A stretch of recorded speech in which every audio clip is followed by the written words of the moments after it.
Yesus dhufe du'a keenya dide Yesus dhufe jireenyaaf nu kaa'e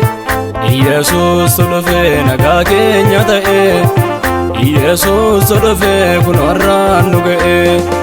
Yesus abbaa guyyaa rakkoo Yesus jabaadhaa sabni koo Yesus harkaa qabaa keenya